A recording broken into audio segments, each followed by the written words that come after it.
담교회가 하나님을 기쁘시게 하고 또 울산에서 제일 좋은 교회가 되기를 소망하는 김소영 사모입니다. 가정의 달을 맞이해서 부모교육 세미나로 제가 이 자리에 섰는데요. 우리 모두가 하나님 앞에 어떤 부모가 되어야 될지 함께 생각해보고 함께 또 결단하는 좋은 시간이 되기를 소망합니다. 이 자리에는 지금 다양한 연령대가 지금 앉아 계시는데요.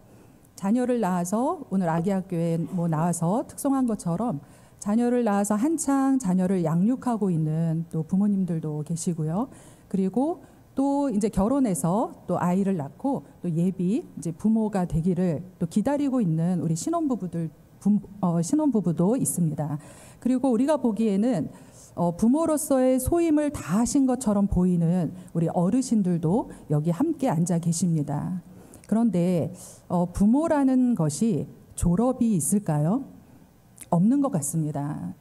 우리 70, 80 되신 우리 권사님들도 새벽마다 50, 60이 된 그 아들을 위해서, 딸을 위해서, 또 그 아들의 아들, 딸까지, 손주까지 위해서 기도하시는 그 기도의 짐을 아직도 갖고 계시는 것을 보게 됩니다. 우리들 가운데 아까 목사님 말씀하셨지만 부모 교육을 받고 부모가 되거나 아니면 준비를 많이 하고 부모가 된 경우는 거의 없을 겁니다. 결혼을 해서 자연스럽게 또 아이를 갖게 되고 부모가 되는데요. 그래서 보통은 우리가 첫 아이를 우리의 첫 아이이기 때문에 굉장히 사랑을 많이 하죠. 그래서 첫째들이 사랑을 많이 받습니다. 그러나 또 부모의 입장에서는 부모 양육의 그 경험이 또 처음이다 보니까 우리 첫째들은 시행착오를 많이 겪는 대상이 되기도 합니다. 그래서 저도 26년 동안 우리 목사님하고 결혼해서 지금 부모로 제가 살고 있는데요. 새 아이를 낳아서 기르는 중에 사실 희은이를 처음 낳아서 길렀을 때가 가장 힘들었던 것 같아요. 그때는 거의 잠도 제가 못 잤고요. 그리고 그때 제가 몸을 제대로 잘 이렇게 추스리지를 못해서 그 후유증이 아직도 지금 남아있는 것을 제가 느낍니다. 자, 우리가 어떤 부모가 되어야 할까요? 먼저는 자녀의 본이 되는 부모입니다. 자, 우리 자녀들을 보면 부모를 닮아서 태어납니다. 그래서 외모를 보면 우리 여기 앉아 계신 우리 장로님도 우리 어머니 권사님하고 너무 닮았어요. 그렇죠? 외모가 닮아서 태어납니다. 또 어떤 집사님은 그 아들과 뒷모습이 너무 똑같아요. 그렇죠? 그리고 또 성격과 기질도 부모의 그 성격과 기질도 닮아서 나옵니다. 저도 이렇게 제 모습을 보면 친정 아버지의 성격과 기질이 제 안에 있다는 것을 제가 발견을 합니다. 그리고 제 목소리가 우리 친정 엄마랑 똑같아요. 그래서 제가 언젠가는 친정에 방문을 했을 때 친정 오빠가 이제 엄마한테 안부 전화를 집으로 이제 했는데 제가 받았어요. 집 전화를 제가 받았는데 몇 마디 나누는 동안 우리 오빠가 제가 엄마인 줄 안 거예요. 너 소영이니? 이러는 거예요. 그러니까 그만큼 제가 목소리가 엄마랑 똑같고 말투도 비슷한 거죠. 우리 아이들도 제가 지금도 집에서 이렇게 말을 할 때 보면 엄마 어쩜 이렇게 할머니하고 똑같이 말해? 이렇게 얘기를 해요. 그러니까 제가 사실 우리 엄마의 말투를 똑같이 하려고 노력을 했다거나 아니면 연습을 했거나 그렇지 않죠. 저도 모르게 우리 엄마의 말투, 우리 엄마가 쓰는 단어까지 제가 사용하고 있다는 거죠. 아주 오래전의 일인데요. 우리 희은이가 그 초등학교 한 6학년 정도 됐을 때 일인 것 같아요. 제가 믹스 커피를 좋아해서 저는 지금도 아이스 아메리카노 이렇게 마셔도 꼭 집에 가서는 믹스 커피로 한 잔을 딱 입가심을 해줘야 되는 이제 그만큼 믹스 커피를 좋아하는데 오래 전에부터 제가 집에서 잘 타 마셨어요. 그래서 한 번은 우리 희은이한테 엄마 커피 한 잔만 타줘 하고는 이제 커피 심부름을 제가 시킨 거예요. 근데 희은이가 커피를 타가지고 오는데 제가 깜짝 놀랐어요. 커피를 타가지고 젓가락으로 져서가지고 오는 거예요. 그래서 아마 우리 성도님들은 집에서 이렇게 예쁜 잔에다 타 드시겠지만 저는 집에서 그냥 대충 그냥 먹거든요. 그냥 컵에다가 커피 타서 수저통에 있는 그냥 뭐 작대기 같은 그냥 젓가락을 뽑아가지고 근데 그거를 우리 희은이가 봤을 거라고는 저는 생각도 못한 거예요. 그래서 제가 어머, 저는 손님이 오면 예쁜 잔에다가 이렇게 대접을 할 줄 알지만 우리 아이가 나중에 커가지고 손님 앞에서도 저 젓가락으로 커피를 줬으면 어떡할까. 제가 너무 놀란 거예요. 그래서 이래서는 안 되겠구나. 그래서 그 다음부터는 저의 모든 행동을 아이를 의식하면서 하게 됐습니다. 자, 여기 앉아 계신 우리 남자 우리 할아버지 우리 집사님들도 남의 얘기라고 생각하시면 안 돼요. 우리 홀시순에 7살짜리 그 아이가 있는데요. 그 아이가 이렇게 서 있거나 앞에 나가서 찬양을 할 때 양손을 주머니에 이렇게 놓고 서 있거나 걷습니다. 근데 아이가 이렇게 주머니에 손을 넣고 걷는 게 되게 귀엽잖아요. 근데 제가 일부 예배를 이렇게 드리고 그 안내에 이렇게 서 있는데 그 할아버지 집사님이 주머니에 손을 넣고 걸으시는 거예요. 그래서 제가 그 모습을 평소에는 보고도 이렇게 그냥 무심히 지나쳤는데 그 손자의 모습이 그 할아버지하고 똑같은 거예요. 그래서 이렇게 우리 아이들은 우리 부모의 모습, 그러니까 외모나 우리의 이런 것들도 닮아 나오지만 우리가 하는 모든 것들을 알게 모르게 습득하고 닮아간다는 거죠. 자, 아마 여기 계신 우리 이제 사랑하는 우리 주담의 우리 성도님들께서는 우리 자녀가 하나님을 잘 믿기를 원하실 겁니다. 자, 그러면 어떻게 해야 될까요? 부모인 내가 하나님을 잘 믿으면 됩니다. 내가 전심으로 하나님을 사랑하고 마음을 다하고 뜻을 다하고 힘을 다하고 목숨을 다하고 하나님을 경외하면 우리 아이들도 그렇게 됩니다. 우리 아이들이 지금 신앙생활을 잘 하고 있지 않다면 아마 여러 가지 이유가 있을 거예요. 그러니까 지금의 세상이 우리 아이들을 신앙생활하기 어렵게 방해하는 것도 많습니다.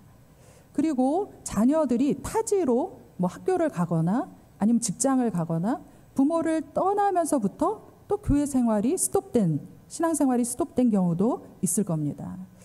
또 어떤 경우는 교회에 대한 어떤 실망, 그리고 또 교회 안에서 어떤 상처를 받았기 때문에 우리 아이들이 또 신앙생활을 하지 않는 경우도 있을 수 있습니다.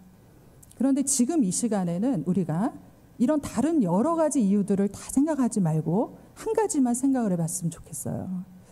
부모인 내가 우리 자녀들한테 믿음의 좋은 본을 보였는가입니다.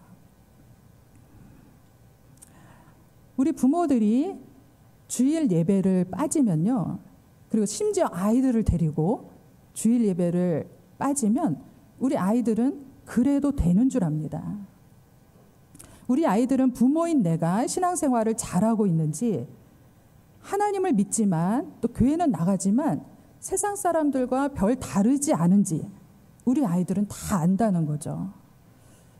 자, 하나님도 우리를 불꽃 같은 눈으로 보고 계시지만 우리 아이들도 부모인 우리들을 불꽃 같은 눈으로 보고 있다는 것입니다. 저도 우리 엄마에 대한 기억이 몇 가지 이 강의를 준비하면서 이렇게 떠올랐는데요. 아마 우리 엄마는 제가 그것을 본 것, 들은 것, 지금 기억하고 있는 것을 모르실 겁니다. 자, 첫 번째 거는 우리 엄마가 새벽 기도를 다녀오시는 그 장면이에요. 아마 그때가 환했던 걸 보면 아마 여름 시절이 아니었나 싶어요. 그리고 제가 방학 때가 아니었나 싶어요. 그 어린 마음에도 제가 그걸 어떻게 봤는지 모르겠는데 엄마가 이른 아침에 교회 가서 기도하고 오시는구나. 자, 그거를 제가 기억하고 있습니다. 그리고 두 번째는 교회에서 찬양 경연대회가 있었어요. 그래서 우리 엄마가 앞집 아줌마하고 듀엣으로 그 찬양 경연대회에 참가를 했습니다. 그래서 연습하고 그때 제가 이제 초등학생이었는데 반주를 해드렸어요. 그때 불렀던 찬양까지 저는 기억을 하고 있습니다. 그때 백이장 주 예수보다 더 귀한 것은 없네, 그 찬양이었어요. 지금은 이제 찬송가가 아마 좀 바뀌어서 다를 텐데요. 그때도 반주를 하면서 왜 이렇게 재미없는 찬양을 할까? 사실 초등학생이 반주하기에 그 찬양은 가락이 되게 재미가 없거든요. 근데 지금 이렇게 생각을 해보면 가사가 주 예수보다도 귀한 것은 없네. 너무 귀하잖아요. 우리 엄마의 믿음이 이런 믿음이었구나. 제가 새삼 또 깨닫게 됩니다. 또 한 가지 장면은 뭐냐면요. 그때 제가 중학생 때였던 것 같아요. 저는 방에 있었고 마루에서 구역 예배를 드리는 장면입니다. 몇몇의 아줌마들이 모여서 말씀을 나누고 막 삶을 나누고 그러면서 삼천포로 빠져가지고 얘기가 밥솥은 코끼리 밥솥이 최고야. 뭐 이런 얘기까지. 제가 그러면서 다시 또 찬양을 또 열심히 부르면서 또 기도를 세게 하시면서 제가 방에서 너무 재밌는 거예요. 아줌마들의 그 예배 드리는 장면이. 근데 그게 지금 기억에 남아 있어요. 얼마나 아름답고 귀한 장면들입니까? 그렇죠? 지금 우리의 자녀들은 우리의 모습을 다 보고 있다는 겁니다. 우리의 어떤 모습을 평생 우리의 자녀들이 기억하고 있을지 참 궁금해집니다. 저는 한 가지 같이 얘기하고 싶은 게요. 신앙생활에 있어서 교회가 매우 중요하다는 것입니다. 교회 생활이 중심을 잡지 않으면 신앙을 다 잃어버립니다. 우리 코로나 때 경험해봤잖아요. 그죠? 예배를 빠지기 시작하면 그리고 교회 나오지 않기 시작하면 우리 신앙이 다 무너집니다. 아무리 신앙생활을 30년, 40년을 했다 할지라도 또 목사라고 해도 사모라고 해도 예배 안 드리기 시작하면 신앙 다 잃어버립니다. 자, 그만큼 교회는 신앙생활에 있어 중심이 됩니다. 이것을 우리가 잘 기억을 해야 됩니다. 그렇기 때문에 부모인 우리들은 교회 생활을 잘 해야 됩니다. 그리고 자녀들에게 교회 생활의 본을 잘 보여줘야 됩니다. 하나님을 사랑한다는 것은 애매한 게 아니에요. 여러분 다 하나님을 사랑하시죠? 자, 하나님을 사랑한다는 건요, 하나님이 가장 사랑하시는 피값 주고 사신 교회를 사랑하는 겁니다. 그리고 목사님의 목회에 순종함으로 잘 따라가는 것입니다. 그리고 교회에서 받은 직분을 귀히 알고 잘 감당하는 것입니다. 교회에서 하라는 것만 잘 따라와도 신앙은 성장하고 은혜와 복을 받습니다. 자, 우리 아이들이 타지에 가면 우리가 심혈을 기울여서 집을 구해주잖아요. 자, 집만 구해줘서는 안 됩니다. 집과 함께 교회도 반드시 연결해서 한 주도 빠지지 않고 나갈 수 있게끔 해줘야 됩니다. 자녀들이 부모의 품을 떠날 때 신앙을 많이 잃어버리는 것은 교회와 멀어지는 순간 그 틈새에 그 세상이 자리 잡기 때문입니다. 자, 그렇기 때문에 또한 우리가 한 가지 조심해야 될 것은 교회에 대해서 또 우리 성도들에 대해서 또 목회자에 대해서 부정적인 얘기들을 우리 자녀 앞에서 해서는 안 된다는 것입니다. 우리 아이들이 신앙을 잃어버리고 교회를 떠날 수 있어요. 자, 우리 자녀들은 죄인입니다. 그래서 우리가 10가지 좋은 얘기를 해도 한두 번 순종하기가 너무 힘들어요. 그런데 한 번 부정적인 말을 하면요, 죄인이기 때문에 10배로 그걸 받아들입니다. 쉽게 받아들입니다. 자, 그리고 우리 자녀들이 교회에 안 나오는 것을 예사로 생각해서는 안 된다는 거죠. 자, 우리 교회에 여기 앉아 계시지만 은퇴 장로님 한 분의 가정 친지들은 거의 90% 이상이 신앙생활을 하고 있다고 합니다. 그런데 누구 한 명이 신앙생활 제대로 하지 않는다, 이 소식이 들려오면요, 집중기도 들어간다고 하십니다. 그리고 전화를 해서 너 지옥 간다, 정신 똑바로 차려라, 이렇게 가르치신다고 합니다. 자, 우리의 자녀들이 교회를 삶의 중심에 두고 하나님을 잘 믿을 수 있도록 우리가 부모로서 본을 보여줘야 됩니다. 제가 아이들을 신앙 교육하는 방법이 있는데요. 자녀들과 함께 성경 공부를 하고 가정 예배를 드릴 수 있다면 가장 좋죠. 근데 우리 아이들이 다 흩어져 살기도 하고요. 또 바빠서 온 가족이 다 모여 앉기가 쉽지 않습니다. 그래서 저는 일상의 삶 속에서 제가 만나는 하나님, 제가 받은 은혜, 제가 깨달은 것을 우리 아이들한테 수시로 말해줍니다. 한 자리에 앉아서 얘기해서 다 같이 들으면 한 번에 끝나겠지만 우리 아이들 제가 3명이잖아요. 희은이한테도 얘기하고 가은이한테도 얘기하고 소은이한테도 얘기하고 저는 다 얘기해 줍니다. 엄마 이번 주에 어떤 일이 있었는지 알아? 하나님이 어떻게 일하셨는지 알아? 이런 것들을 다 얘기해 줍니다. 그럼 우리 아이들은 소름 이래요. 그러면 우리 아이들은 하나님만 바라보는 엄마에게, 하나님께 기도하는 엄마에게, 또 하나님을 의지하는 엄마에게 하나님이 어떻게 일하시는지 간접적으로 그 얘기를 들으면서 하나님의 살아계심 그것을 알게 되고 믿음이 성장합니다. 아마 우리들이 말씀에 순종하고 믿음대로 살고자 씨름한다면 그 믿음의 간증들이 많이 생겨날 거예요. 자, 그것을 우리 자녀들에게 수시로 말해주는 것이 굉장히 좋습니다. 자녀의 본이 되는 부모가 되십시오. 신앙생활, 교회생활 하나님 앞에 잘 하시고 그리고 내가 삶 속에서 경험하는 그 하나님 받는 은혜들 깨달은 것들 우리 자녀들한테 수시로 말을 해주는 그런 부모가 되시면 좋을 것 같습니다. 자, 두 번째 어떤 부모가 되어야 될까요? 바로 기도하는 부모입니다. 기도하는 부모. 자, 오늘 본문 아까 우리가 같이 마가복음 말씀을 읽었는데요. 한번 성경을 이렇게 보시면 좋을 것 같아요. 자, 오늘 본문에는 자녀의 심각한 문제를 가지고 예수님을 찾아온 아버지가 등장하고 있습니다. 자, 이 아버지의 아들은 21절을 보니까 어릴 때부터 또 17절, 18절 보니까 말 못하게 귀신 들린 아들이었고요. 귀신에 의해서 거꾸러지고 거품을 흘리고 이를 갈고 파리해지고 또 불과 물에 자주 던져질 정도로 아주 육체와 정신이 완전히 파괴된 매우 심각한 상태의 아들이었습니다. 오랜 시간 이 아버지가 이 아들을 고치기 위해서 이 아들의 문제를 해결하기 위해서 얼마나 애를 썼을까 힘들었을까 우리는 알 수 있습니다. 자, 18절에 보니까 아버지가 이 아들을 예수님의 제자들에게 데려와서 문제를 해결하려고 했습니다. 그런데 해결되지 않았어요.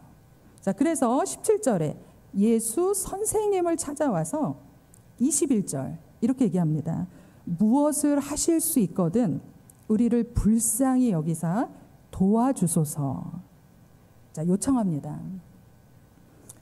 자, 예수님께서 이 아버지에게 이 문제는 믿음이 없어서 해결하지 못했다고 19절에 말씀하십니다. 믿음의 문제를 얘기하십니다. 그러면서 우리가 잘 아는 말씀 할 수 있거든이 무슨 말이냐 믿는 자에게는 능히 하지 못할 일이 없다 이렇게 말씀해 주십니다. 23절에 믿으면 된다는 겁니다. 자, 예수님은 제일 먼저 우리가 예수님께 이 문제를 가지고 나아갔을 때 이 문제가 고침받을 수 있다, 해결될 거다라는 믿음의 문제를 먼저 말씀하십니다.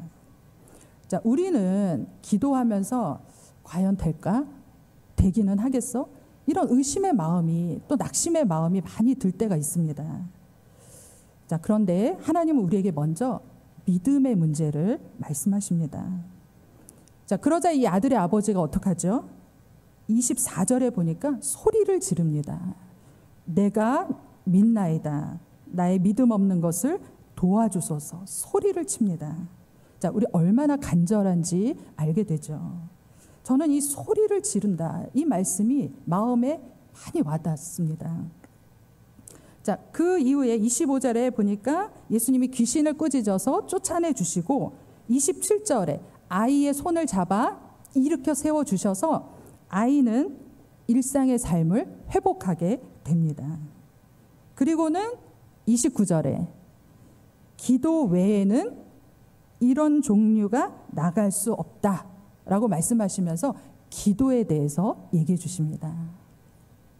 자, 자녀의 심각한 문제를 가지고 예수님께 나온 이 아버지에게 예수님은 믿음, 고침받을 수 있다라는 믿음, 그리고 믿음으로 기도할 때 기도, 그 기도, 이렇게 두 가지를 말씀하신 겁니다. 자, 우리 자녀들에게 어떤 문제가 있습니까? 기도하고 계시는 것들이 있으십니까? 자, 예수님께 가지고 나오시는데 무엇보다 믿으시기 바랍니다. 예수님께서 해결해 주실 것에 대해서, 예수님께서 고쳐 주실 것에 대해서 믿음을 가지시기 바랍니다. 그리고 본문의 아버지처럼 소리를 질러서 기도하시기 바랍니다. 간절히 소리 지르시기를 바랍니다. 내가 믿습니다. 주님, 내가 믿습니다. 나의 믿음 없는 것을 도와주십시오.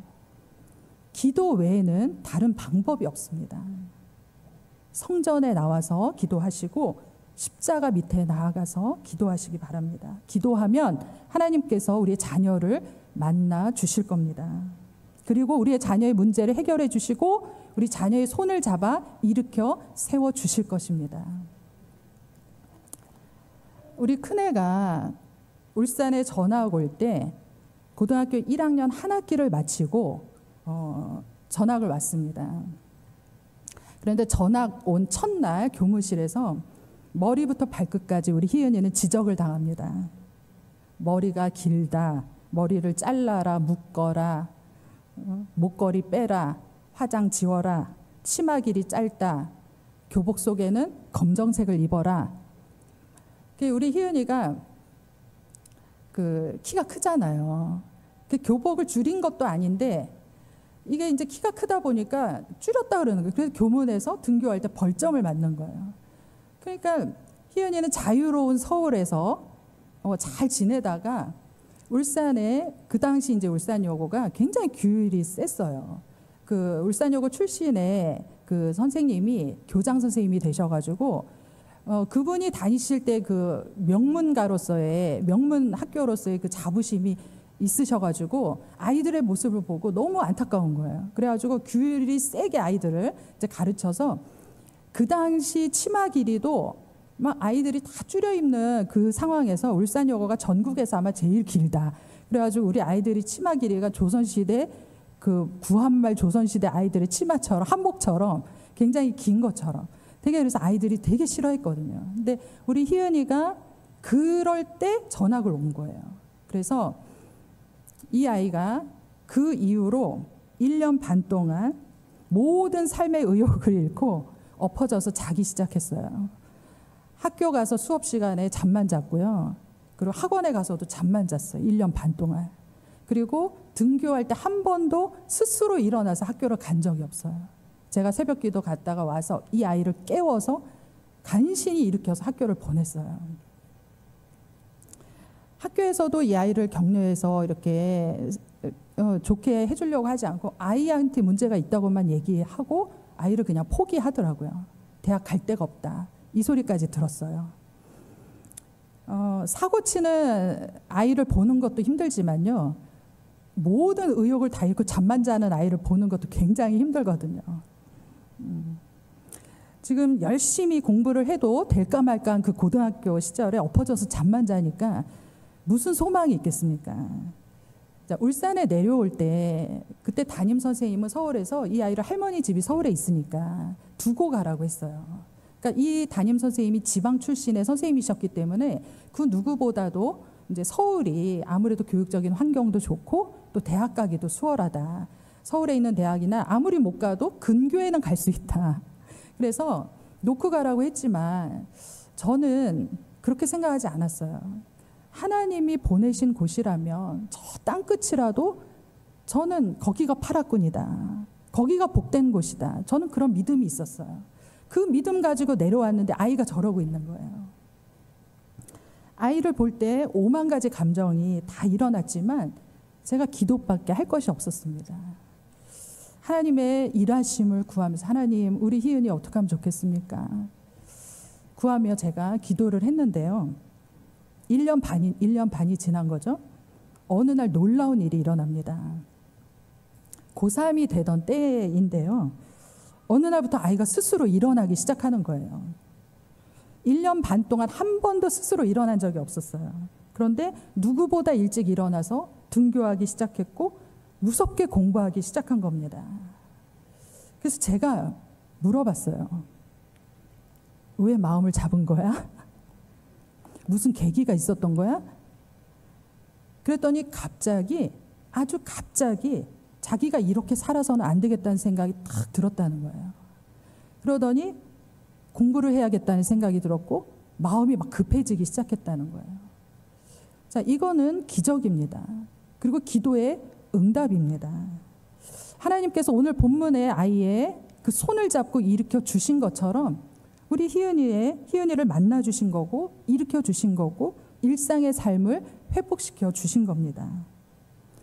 기도하면 하나님께서 우리의 자녀를 만나 주시고 반드시 하나님의 역사를 이루어 주십니다. 우리에게 필요한 것은 믿음, 그리고 믿음으로 소리쳐 자녀를 위해 기도하는 것입니다.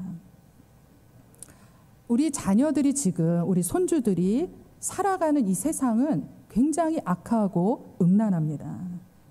우리 자녀들이 손주들이 가장 많은 시간을 보내는 학교 안에서는요, 학교 폭력이 난무해요.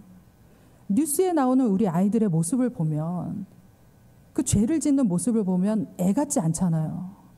못된 애들이 너무 많습니다. 우리 자녀가 그 아이들의 피해자가 될 수도 있고요. 피해자만 되겠습니까?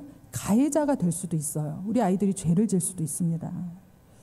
그리고 데이트 한번 잘못했다가는 죽는 세상이에요. 저도 딸을 지금 키우고 있지만 안 만나도 걱정, 만나도 걱정인 세상입니다. 헤어지자는 말 한마디 했다가 죽임을 당하잖아요. 그리고 그 아이만 죽는 게 아니라 그 여자친구 집까지 찾아가서 부모한테까지도 막 행패를 부리잖아요. 너무 무서운 세상입니다. 그리고 성적으로도 얼마나 타락했는지 몰라요. 결혼도 하지 않은 우리의 어린 자녀들이 부부들만이 할 수 있는 일들을 공공연하게 하고 돌아다닙니다. 직장이라고 다를까요? 직장에서도 따돌림, 갑질 너무 어렵습니다. 이단은 또 어떻습니까? 밤과 낮으로 우리 아이들을 접근합니다. 우리 아이들한테. 저희 사택도, 그러니까 우리 아이가 한 10시쯤 귀가를 할 때 보면요, 현대백화점에서 우리 사택까지 그 밤에도 이 이단들을 만나요. 몇 번이고 만납니다. 사단 마귀가 오늘 본문에 나온 그 아들에게 그랬던 것처럼 우리 자녀들의 육체와 정신과 삶을 무너뜨리려고 우는 사자처럼 막 달려들고 있는 세상입니다. 그러한 세상에서 우리 자녀들이, 손주들이 지금 살고 있는 것입니다. 우리가 부모지만 24시간 그 아이들을 지켜줄 수가 없어요. 기도로 우리 아이들을 하나님의 날개 그늘 아래 세워야 되고요. 기도의 삼겹줄로 우리 자녀들을 보호해야 합니다. 저는 우리 아이들을 위해서 기도할 때마다 4가지를 위해서 기도를 하고 있습니다. 늘 4가지를 위해서 기도하는데요. 먼저는 몸을 지켜주십시오. 세상이 너무나 악하고 음란하거든요. 하나님, 거룩한 성전인 우리 아이의 몸을 지켜주십시오. 그리고 마음을 지켜주십시오. 요즘 얼마나 우울하고 낙심하고 아이들의 마음이 무너지는 경우가 너무 많잖아요. 그리고 자살하는 아이들이 얼마나 많습니까? 심지가 견고하게 해주십시오. 하나님, 마음을 지켜주십시오. 기도합니다. 그리고 3번째는 생명을 지켜주십시오. 사건, 사고가 얼마나 많이 일어납니까? 묻지마 사고도 얼마나 많이 일어납니까? 그리고 무엇보다 하나님, 믿음을 지켜주십시오. 이 기도를 합니다. 이단이 판을 치는 세상에서 믿음이 있다면, 그리고 이 모든 것들을 이겨낼 수 있기 때문에 이 4가지, 몸을 지켜주십시오, 마음을 지켜주십시오, 생명을 지켜주십시오, 믿음을 지켜주십시오. 이 기도를 하고 있습니다. 부모인 우리들은 우리 자녀를 위해서 이렇게 기도해 주어야 됩니다. 강의를 마무리하겠습니다. 자, 어떤 부모가 되어야 할까요? 자녀들의 본이 되는 부모가 되어야 됩니다. 내가 하나님을 잘 믿으면, 내가 교회 생활 잘하면 우리 아이들 그대로 닮습니다.